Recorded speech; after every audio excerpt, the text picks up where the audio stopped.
It's all family. Hey, good morning, Cycle 25. And this is yet another talk that we've got. Thankfully, George went and saved the day today with a conversation about wire antennas to be used for the field, something that he's more than a little familiar with, as we all know. This is going to be an interactive session, so feel free to throw questions out there whenever you desire. And we'll get to them. George, do you want to take it away? Sure. Let me get the right screen sharing here. Hang on one sec. We will be posting this to YouTube as we do with all of our big talks. Alrighty. At youtube.com/cycle25. Go ahead, George. So my question, Rod, is do you see slides? Oh yeah, PowerPoint's up. I see PowerPoint. Yep.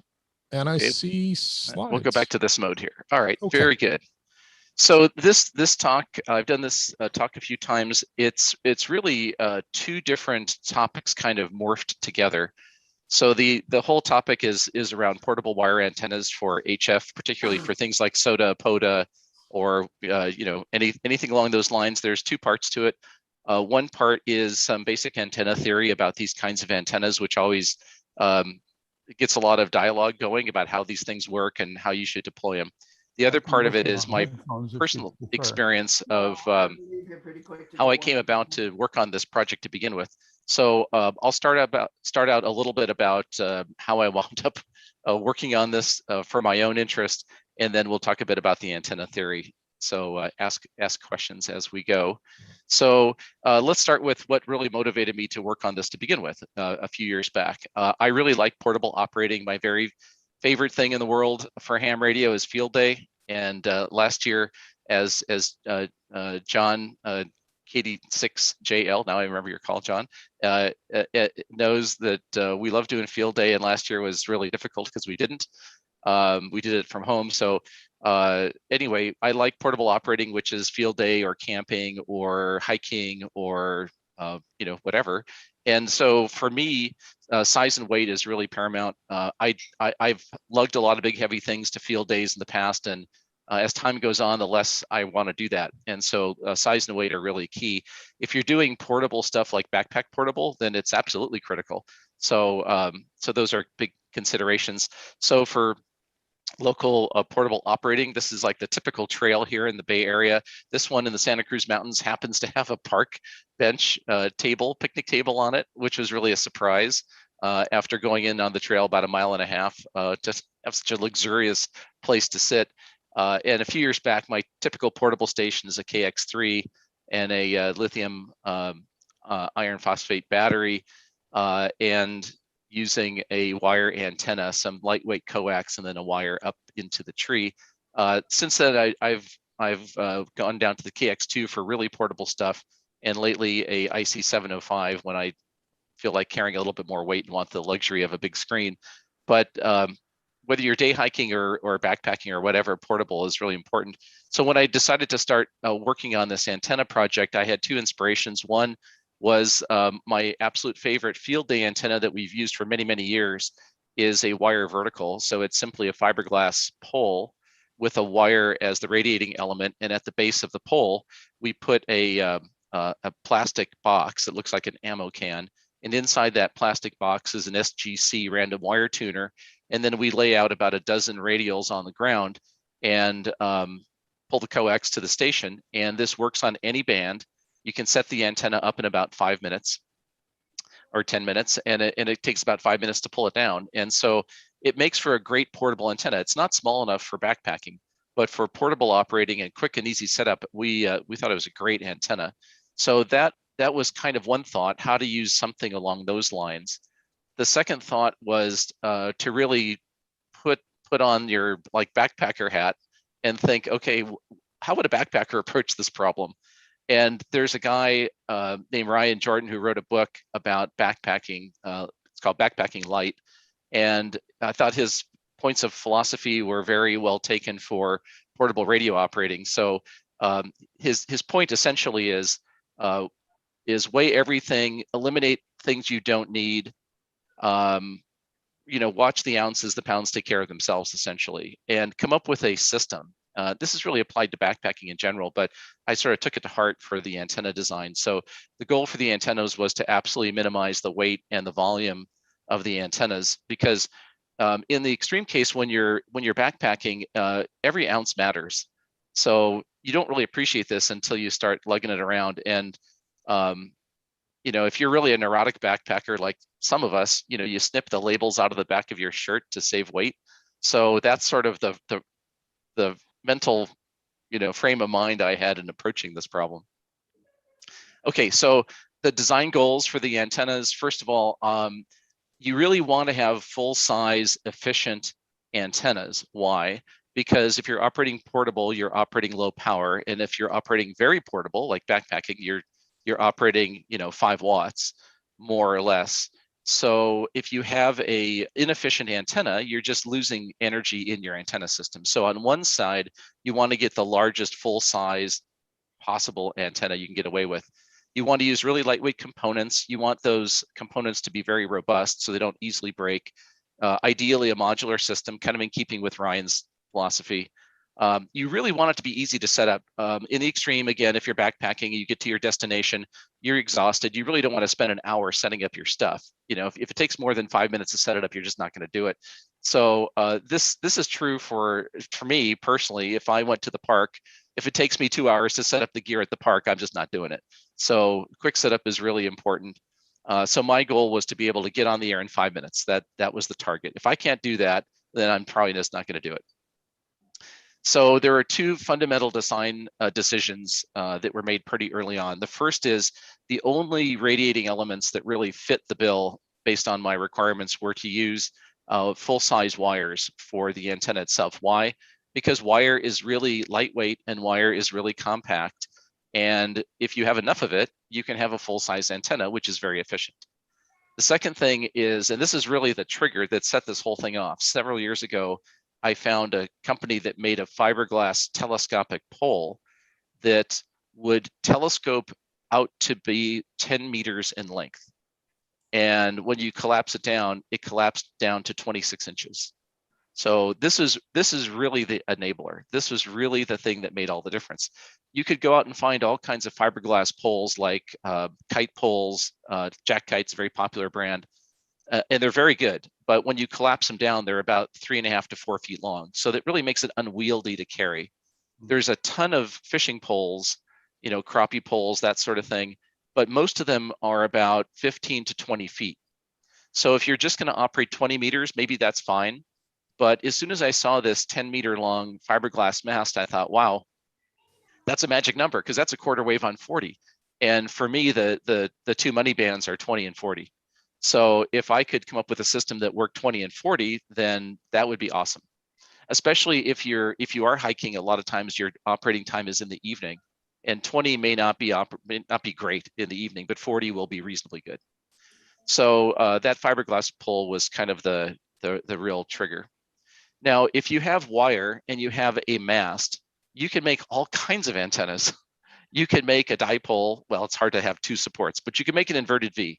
You can make a sloper. You could have an end-fed wire. You can make a vertical. You can make a ground plane.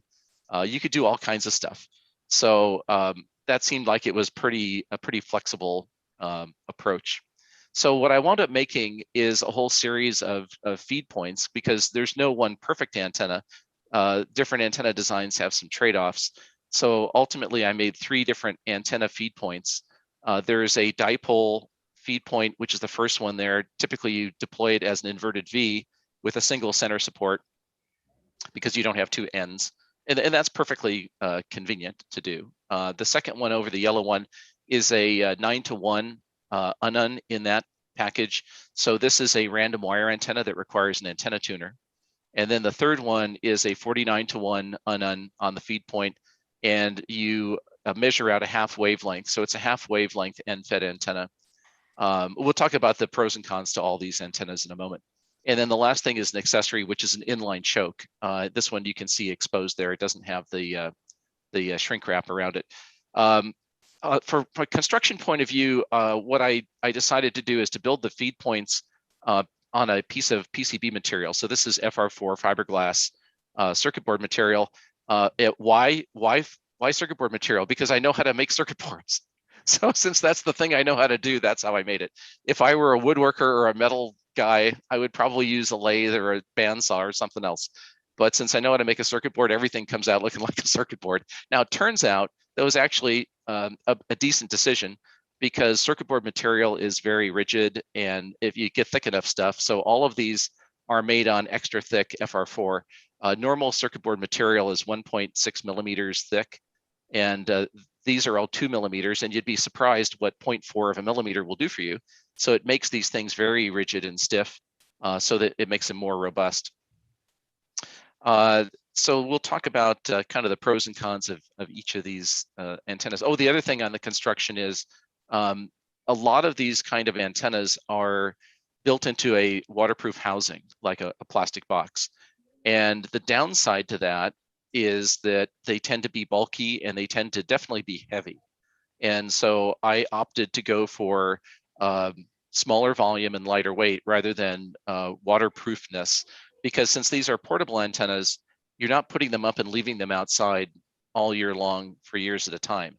So you're only going to string it up while you're operating. And so, and by the way, if they got wet, and a lot of people take them outdoors and they do get wet, with the shrink wrap around the feed point, it eliminates the abrasion on the wiring, but it does let air flow through.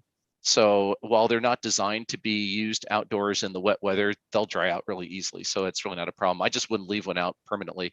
I do have a bunch of people who bought them for home use, and they just stick them in a plastic box. They'll stick it in a sandwich carrier and poke a drain hole in it, and it'll work fine. But that's not really what they're originally intended for. These things have become surprisingly popular. I've got a groups.io page with about 600 people on it, which is a shocker to me, to be perfectly honest. I thought there'd be like 5 people that would want this, and it turns out that a lot of people wanted them. So we have them manufactured commercially and sell them. And so we've had a little review in QST magazine. There's a ton of videos on YouTube of people that have used them. So Stuart Thomas, KBU1HQS, who is #1 in national parks on the air a couple of years ago, it's his main antenna system that he uses. Mike K8MRD has a bunch of videos that are really a total hoot. He's really exciting to watch operate. He's very enthusiastic. Julian OH8STN has used these things, et cetera, et cetera. So anyway, go on YouTube and you can just search for Pactena. You'll find a whole bunch of folks who've used them. This is the picture that I got a week ago, and this one just blew my mind. So this is a guy who is a skydiver, and he's at 11,000 feet. And what he's doing in this picture is he's paying out a leader line, which eventually will connect to the end of the antenna. This is an end-fed half wave. And so he's making contacts while he's skydiving. And so this was a test run to look at how the wire will pay out. And he was trying to get the wire to be horizontal while he's plummeting earthward. And so he was looking at, do I put a weight on the end of the wire, or what do I do to keep the right orientation of the radiating element? So this was just an amazing picture, and there's more to come. And he's going to be writing up some sort of article or something on this. But I just absolutely love this picture. So one thing that I want to stress when it comes to these antennas, there's no magic in these antennas, in the sense that everything in the antenna design itself, the electrical design, is well understood.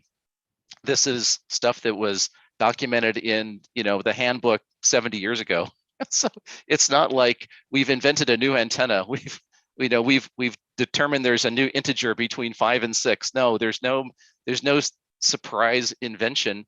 It's just more the packaging of a tried and true antenna design and understanding really how to use them. That's what we've been focusing on. So you could deploy these things in a variety of ways. The first idea was to do a dipole, or really an inverted V, using that fiberglass pole as a support having the feed point up at the top, and then having the wire elements.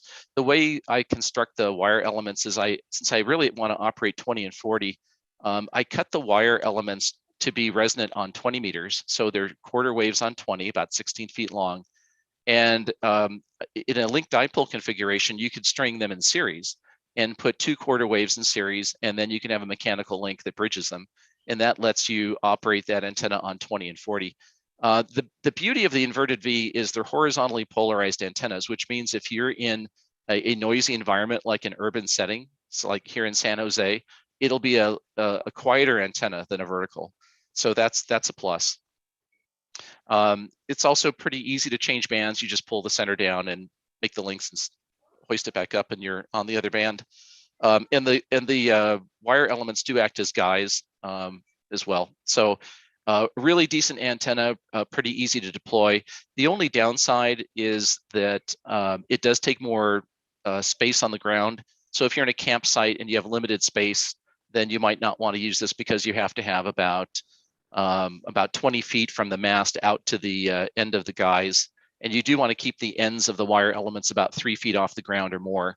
Otherwise, it'll detune the antenna more as you dip the ends of the antennas closer to the ground.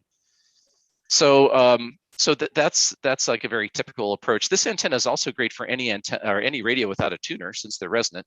One of the big advantages of a full-size antenna that has no loading is that they tend to be fairly broadbanded. So in other words, if you cut the antenna for the middle of the 20-meter band, if you go to the edges of the 20-meter band, while the SWR will go up at the edges, it's not going to go up a lot. So if you tune it to the middle and you have an SWR of, let's say, 1.3 to 1, which is really low, when you go to the band edges, maybe you're up at 1.7, maybe worst case. It's probably not even that bad, which means you can go across the entire band without a tuner and you're perfectly fine.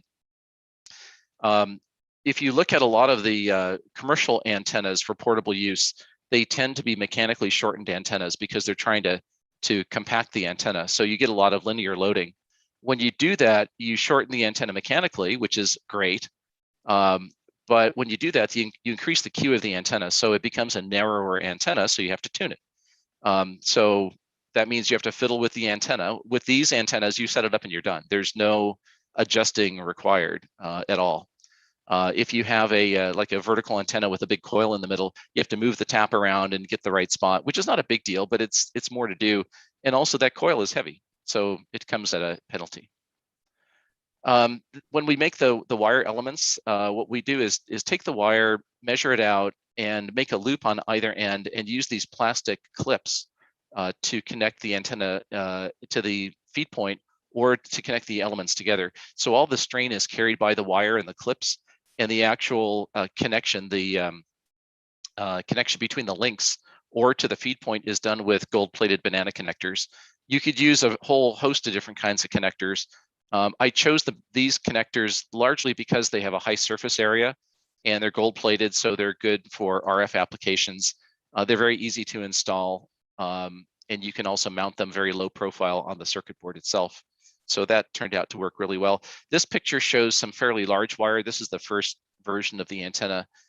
Since then, I've replaced all of the original design with what we call the mini version, which uses 26 gauge wire. It's a steel core with copper on the outside, 19 strands of wire, 26 gauge. So it's got a pretty strong test, but it's very, very small and very lightweight. This is what the links look like. So the little ferrules there, this is a prototype, but the ferrules that are used to do the crimp is a longer sleeve, so it gives you more purchase. And then you can see the male and female bananas slip together with a little bit of heat shrink for strain relief on the wires so that they don't snap. You could also take the same kind of notion and make a ground plane like on 20 meters with a 10 meter mast. So you can put the feed point in the middle and run a quarter wave up and then radials if you really want to do a resonant quarter wave.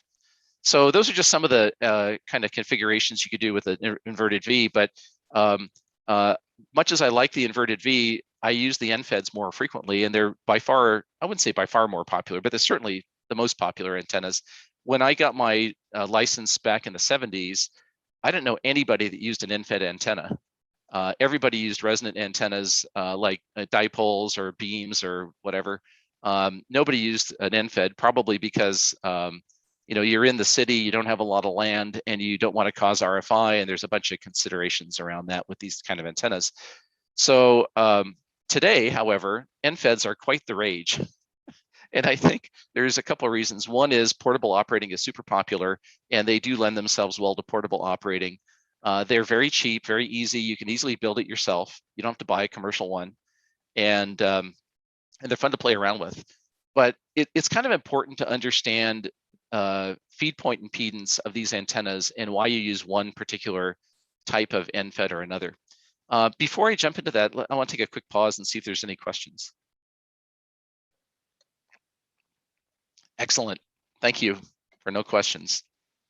I have a quick comment if you'd like. Please do, John. I like the fact that you stress full-size antennas for portable, because the one factor that's present there in a full-size antenna, where you have a fairly high radiation resistance, your efficiency stays up. You can use smaller antennas, yes, by loading coils and other things, but the efficiency goes down rapidly, particularly in a small antenna.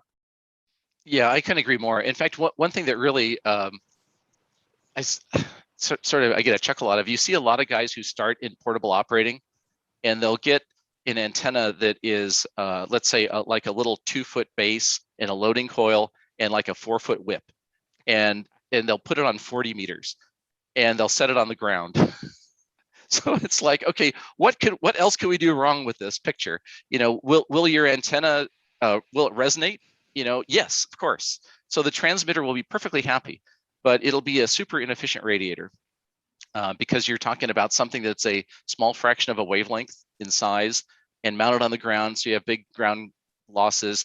Oh, by the way, they might go so far as to stretch out 1 or 2 radials on the ground, which, anyway, and then let's operate 5-watt single sideband and be frustrated with why we can't make a contact. You're just stacking the deck against yourself, and so that's what I'm trying to get people to avoid doing. So, hey, George, yeah, go ahead. Sorry, it's Ian. Can you go back to your slide where you turn that into a vertical configuration? Yeah. Because one of the challenges I face is, being in a campsite is limited space. Yes. So, I'm always thinking about, and I've tried, the Hustler whips with limited success because, all the reasons.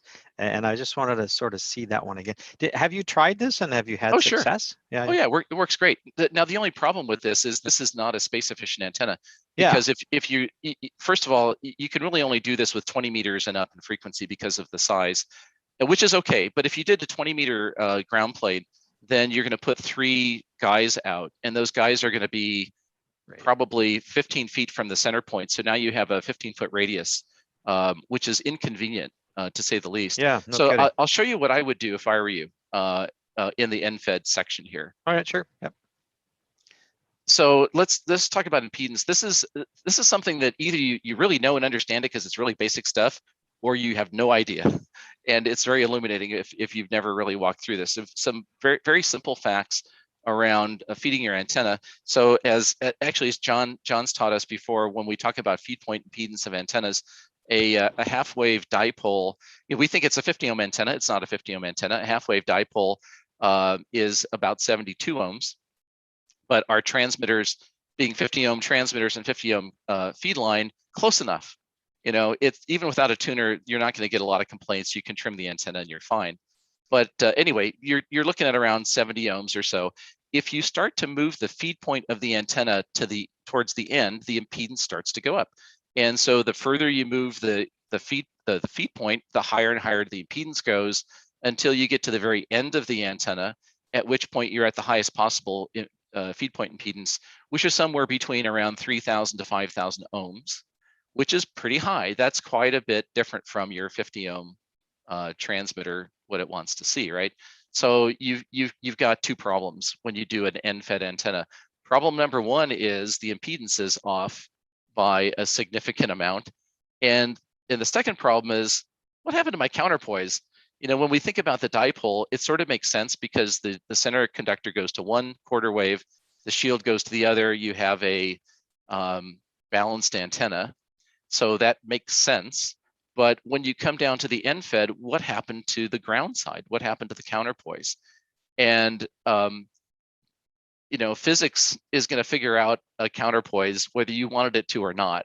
And so you need to understand what actually happens with that. So 2 problems to solve. One is, how do I bring down the impedance? And that's pretty easy to answer. You need a transformer. And then the second thing is, what about the counterpoise?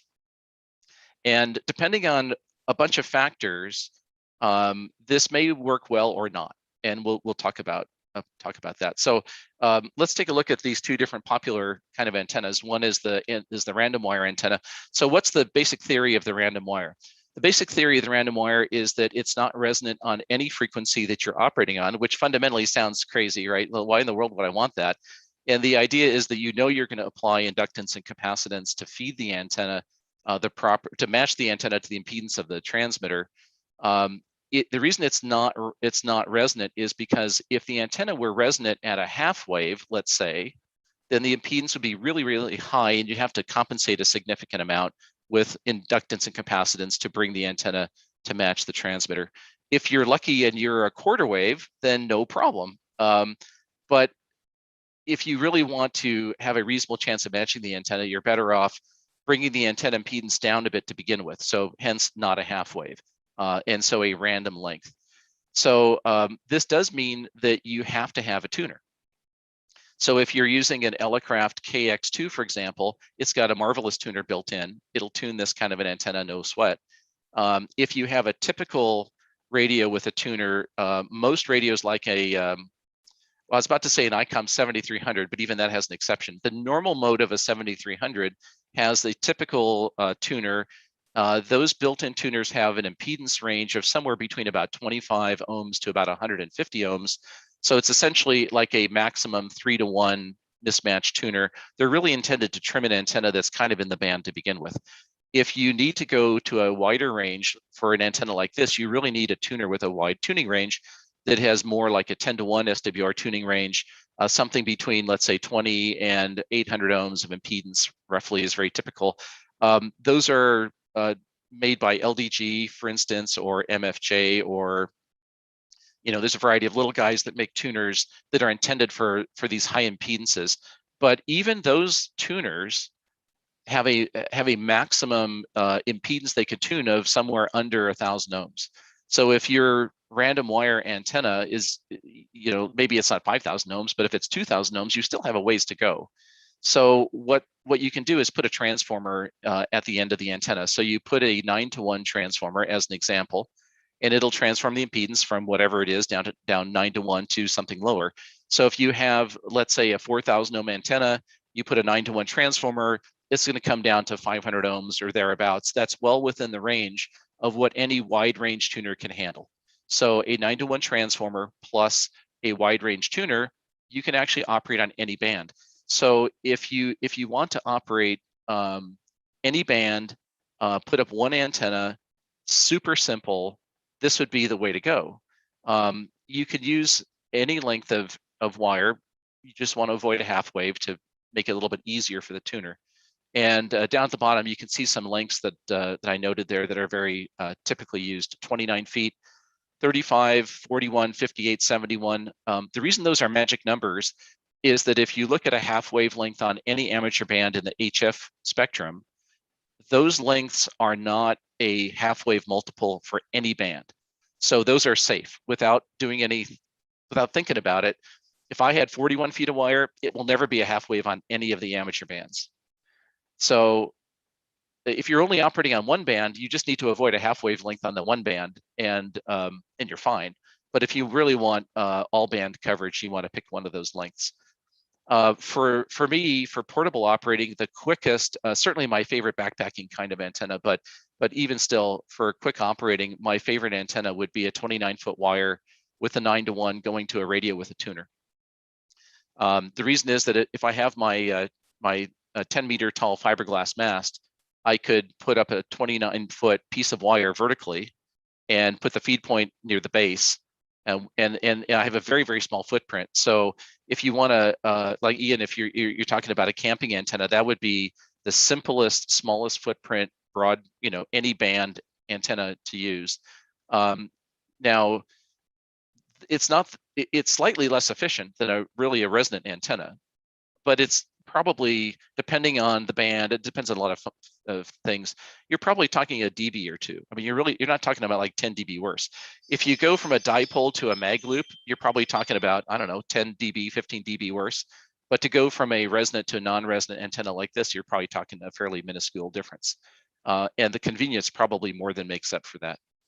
So the second part of this is like, what happened to the counterpoise? And this is physics. You can't fool physics. And so there is something that the high frequency AC energy is going to be working against.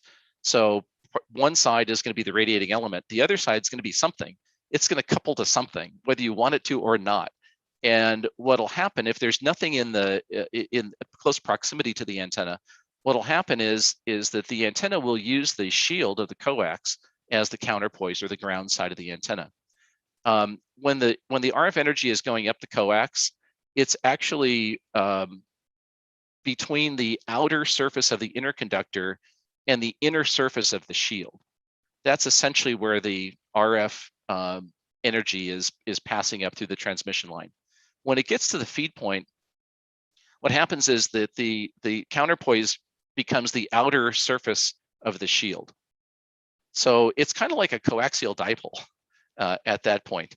And so you do have a counterpoise, and that's why these antennas work at all, because we're using coax, and it's that outer skin of the shield that is becoming the counterpoise. Now, is that good or bad? Well, does it work or not? The answer is yes, that will work. But there's a lot of caveats. If you're running really low power, this technique works very, very well. Really with no issues. 5 watts, maybe 10 watts, no big deal.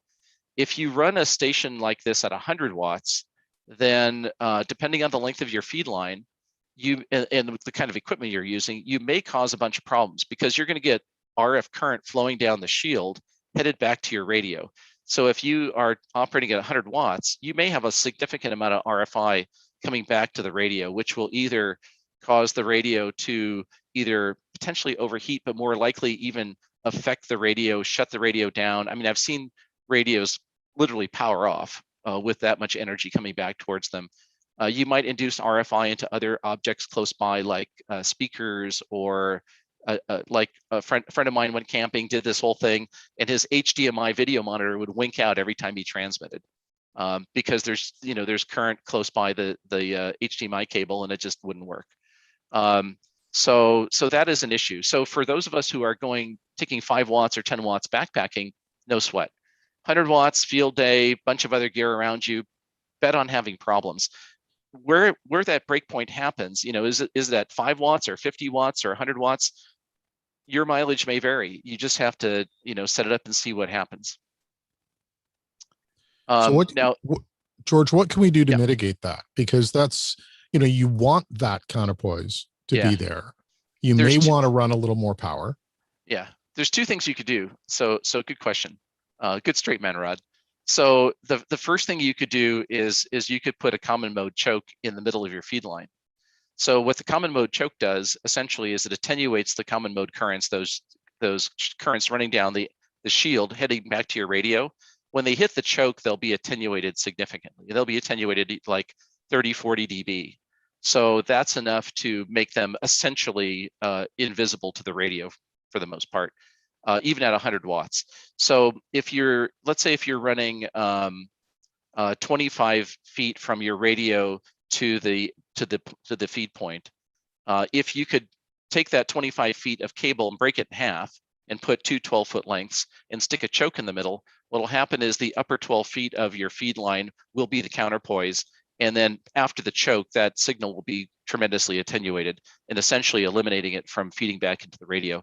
So that would be the first thing I would do, the most effective thing. This is a case where actually having more feed line might be to your benefit, because you do want a reasonable length of counterpoise. How long a counterpoise do you need? Well, there's no magic number. You could say however long the radiating element is would be a similar answer for your counterpoise, but obviously it depends on how much coax you want to use.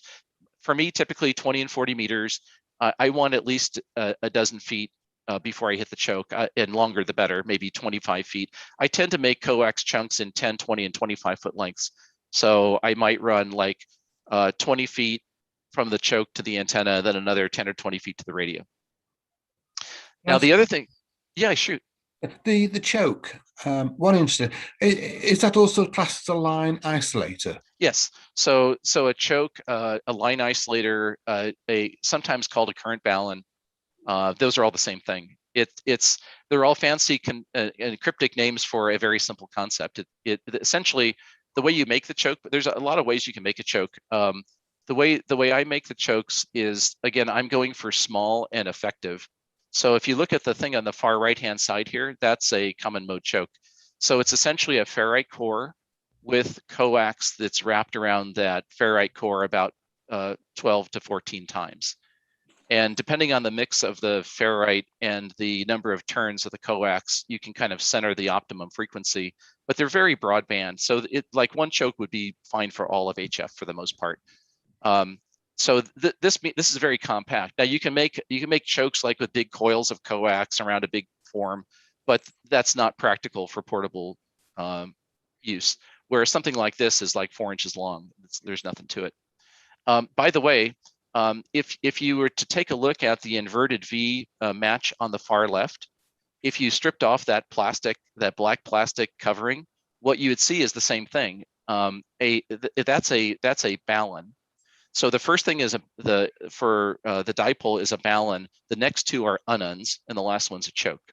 And so to just get the terminology right, so balun is a balanced to unbalanced matching unit. So the balanced part is the dipole, and the unbalanced part is the coax. Hence the name balun.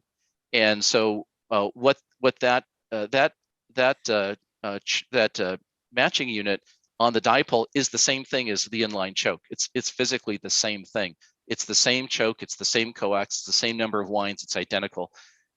So for that dipole or inverted V, that little matching unit is a 1-to-1 impedance match. So it doesn't change the impedance, but it performs that choking function, and it matches the unbalanced to the balanced transmission, dipole. When you look at the ununs, the second and third one, those are transformers. They're transforming the impedance. In one case, a ratio of 9-to-1, in the other case, 49-to-1. And we'll get to why 49-to-1 in a minute. George, before you leave that slide, one thing I noticed on your units, you have those big ears that you can wind wire around. That's really, really useful. But is there a trick to keep that wire from getting all tangled up over time? Yeah, if you look at these, you'll notice that all of the wire looks really neat on the left and right sides. And the trick is you wind it in a figure-8 pattern. So the last thing you want to do is do an overhand like circular wrap, because you're creating twist every time you do that. And it's a total nightmare. So if you take the wire and you loop it around, let's say left to right, and at the bottom, flip it around and go back and forth in a figure-8 pattern, then you won't, it doesn't twist the wire, and it'll pay out very easily. Oh, very good. Thank you. If nothing else, that's a useful tip. Alrighty, so let me, in the interest of time here, let me zip forward. The other thing that you can do, by the way, is you could also add additional counterpoise wires at the feed point. So when I make these antenna things, I put additional banana connectors to optionally add additional wires. This is not a binary thing. It's not like if you put on a wire, it will work. If you don't put on a wire, it will not work. It doesn't work that way. What happens is whether these antennas need a counterpoise wire there or not, or if it makes any difference at all, depends on many factors.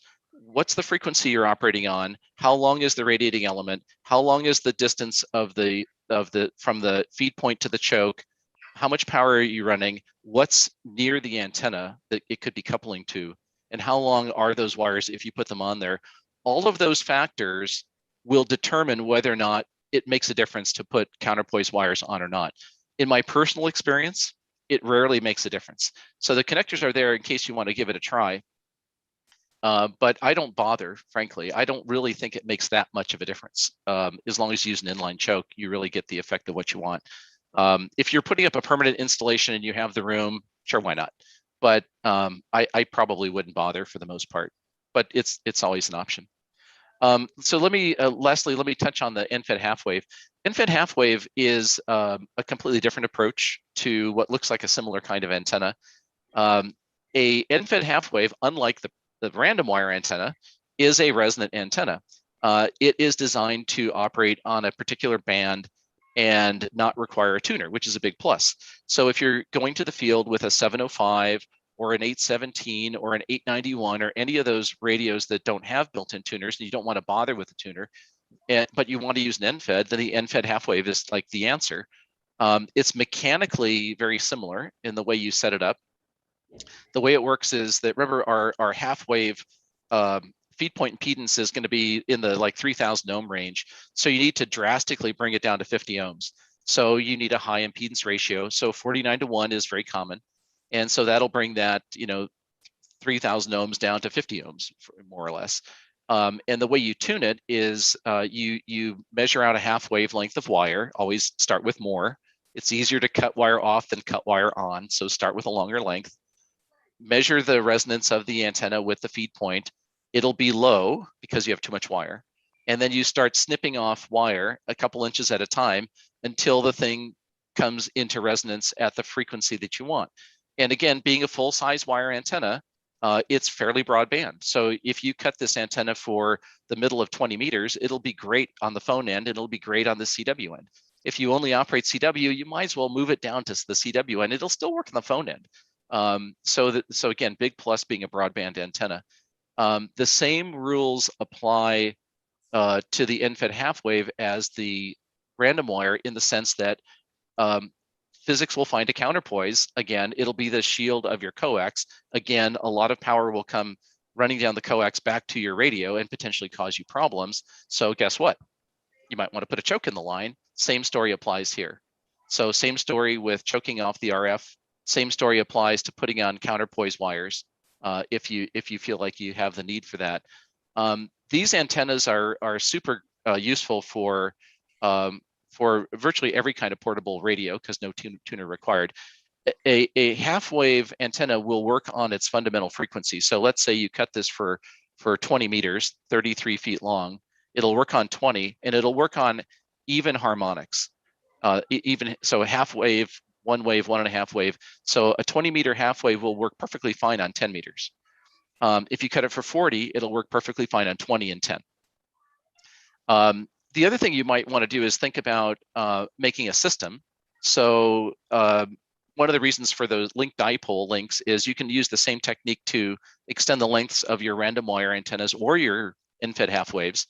So you might, for example, take your end-fed half wave, cut it to 20 meters, and then take another chunk of wire about 32 feet long, put some banana connectors on the end of that thing, wrap it around a different wire winder, and you can stretch out your 33 feet on 20, and you can link on another 33 feet and make it a 40-meter antenna if you have the space.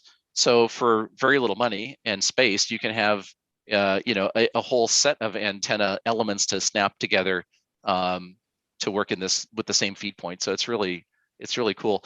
The way we manufacture the antennas, we supply a piece of wire, like on the random wire, it comes with 29 feet, and on the end-fed half wave, it comes with about 35 feet, and you snip it to 20.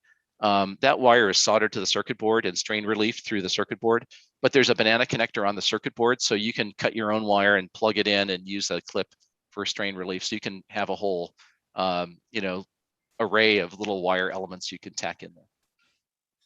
I have a question. Yes. Yeah, the 49:1 balance. One question I would like to ask, and I'm sort of slightly deviating here. By the way, it's not my mistake. It has usually put 100 puff capacitor across, don't they, on the input? Yes. The rating of the voltage for the power that you're using. I mean, I'm running 400 watts. Let's say I'm running 400 watts into something like this.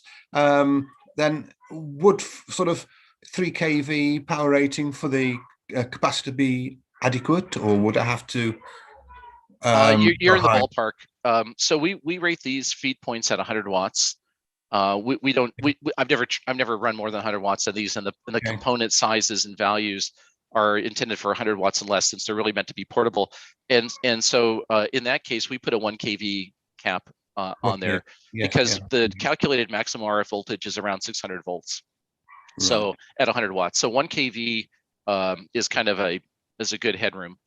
If I were running 400 watts, then I would imagine probably 3 or more. I mean, I don't know what the increments are above 1 kV, honestly, but I would think 3 is probably ballpark fine. Thank you for that. Yeah. Thank you. That's great. You know, bigger is always better in that case. You can't go wrong having a bigger one if it's convenient. So if there was if you had like 3 kV or 5 or 10 for, you know, and it wasn't that much bigger or more expensive, I get the bigger one. But It'd 3 should be okay. You'd use a Type 43 Yeah. core. Yes, you could use a Type 31 or 43. I use 43s. Yes. Comment, George? Yeah. Thank you. This particular issue of nuts and bolts, which I imagine some of you get, has a very nice little article, or practical level article on the end-fed half-wave antenna. I just found it well written. And he also advertises this little 49-to-1 ballon, which is readily available for $10, all built. I bought one. It works very well. It's a 49-to-1 or 7-to-1 ratio ballon for the end-fed resident long wire. Yeah, so these are great antennas. If you want a good build project or like a club project, these are great because there's very few parts. They're relatively cheap. You can build it in an evening. If you built one, the second one you can build in like 20 minutes. I mean, so these are pretty quick builds. Let's see, I mentioned all the YouTube stuff. So this shows you that what you just showed, John, the 49-to-1. This is basically the construction. What you're really building in the transformer is to get the 49-to-1, you have essentially 2 turns on the primary and another dozen turns on the secondary. The primary is what's called a bifilar wind, which is just a fancy way to say twist the wires together. And then just wrap the wire around the core and off you go. So there's really not much to it. Very easy to build. This was the prototype, the first one that I built, and I put it on my fancy schmancy MFJ antenna analyzer. And in the middle of the 20-meter band, it was 50 ohms and a 1.0 to 1 SWR, which made me question whether or not my meter was working properly. It just seemed a bit too optimistic, but I'll take it. So you could do all kinds of fun stuff with this too. Like I was playing around with mechanically shortening that 40-meter half wave, because again, if you have a 40-meter half wave, it'll work on 20 and so on. So I took the 66 feet of wire, I took a bunch of other enameled wire, wrapped it around a 1-inch piece of PVC, like 30 turns, to shorten the thing mechanically. And of course it resonates on 40 and 20, and it's mechanically shorter.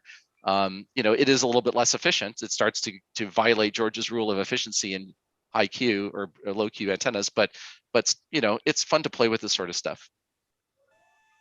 One last thing, there was a project that I did a couple years ago. I have not gone back to this just because I had other things to do, but being the lazy sort that I am, I like the idea of the link dipole, but didn't want to spend the 3 minutes it took to pull it down and change the link if I were changing bands. So I thought, why not make a wireless remote control like you do? So I designed this little circuit board that you can clip where that mechanical link goes. And so I put a microbit microcontroller on there and a relay. And so I made these things so you can put a button on the controller. So you have an open and a close button that remotely opens and closes the link. So you can save the 6 calories you would burn taking down the antenna. And then later on, I found an even better way to do it, which is this little microcontroller thing on the picture here. This is called a JDY40. I don't know what they made these things for. I think it's like the remote control talking Barbie. And the way it works is you can set this thing up to be a receiver or a transmitter. And if you pull any of the control pins to ground in a certain mode, it transmits a signal to the other one and pulls the corresponding pin high or low. So it's very simple. Button on this side goes to a buffer to actuate a relay on the other side. And so I made a new version of this that was more compact with a smaller battery and these little things. And it actually works great.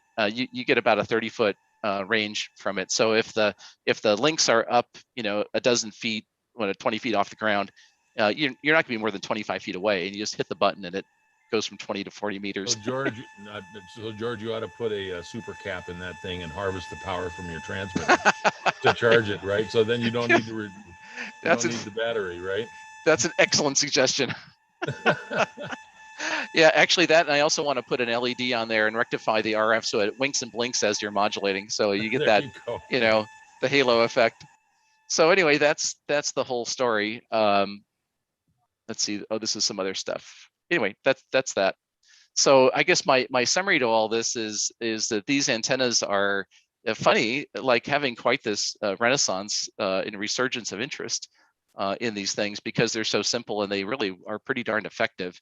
And I think for portable operating, it's really kind of hard to beat them. And every time I see somebody pull out a big, heavy portable antenna that's compressed, I think, wow, you're really missing out here, because for something less expensive and more portable, you can actually get better performance. So, why don't people do that? Oh, one last thing. I'm sorry.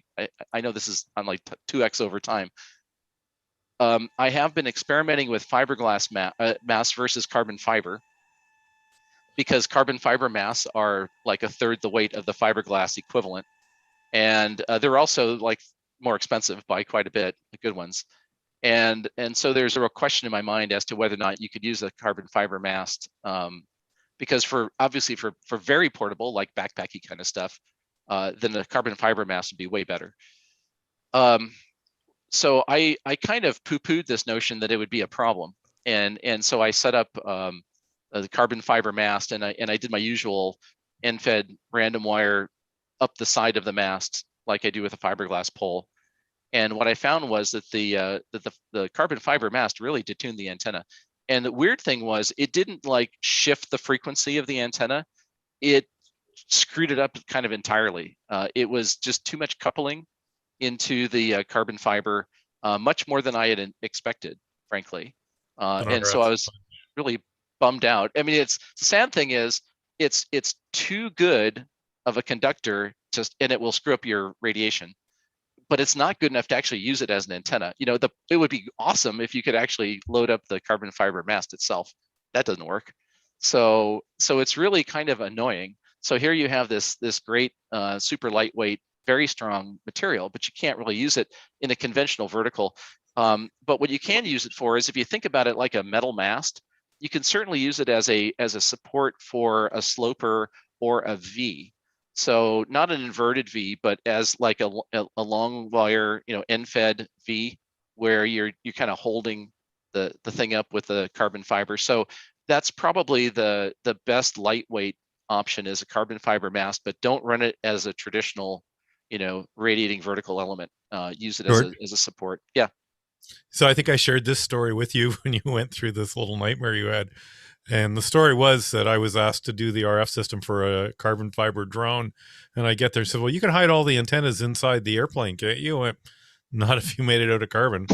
And yeah, well, we're not getting much, range on it. We want you to look at it. And well, sure enough, and exactly what you went through. So it's a nice RF sponge. Yeah, it really is. Irritatingly. And Jim, I really appreciate your backdrop, because it's very appropriate for today's topic, with a trailing wire coming out the back of your dirigible.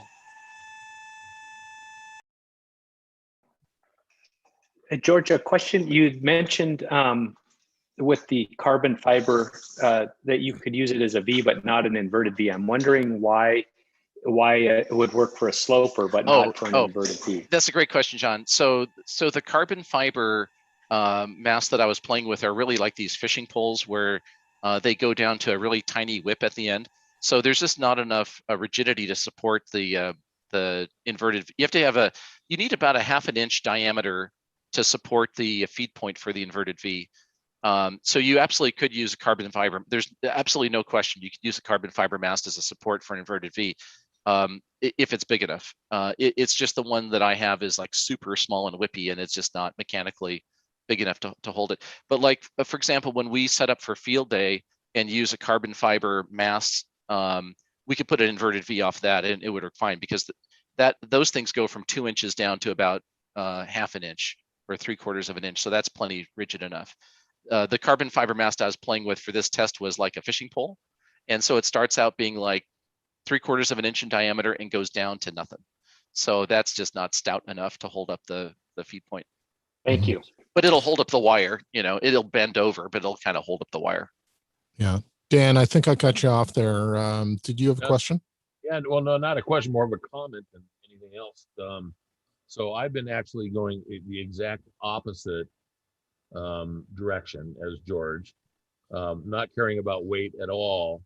But when I moved into this house a year and a half ago from Seattle area, I needed an antenna that I could put up really quick and dirty before I could get a tower mounted. So I looked around and I found these little end-fed half-wave antennas, and 4,000 contacts later, I mean, I really like the antenna so much so that I'm incorporating it into the final antenna farm that I'm putting together here. And the only thing I didn't like about the commercial bought ones was that I couldn't run them at legal limit.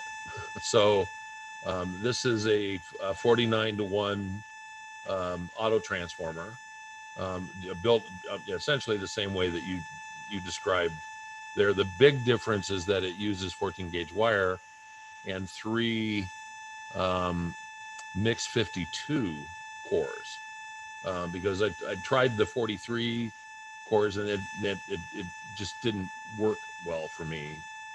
So I went to a mix 52, and I put a 100 puff 20 kV cap across the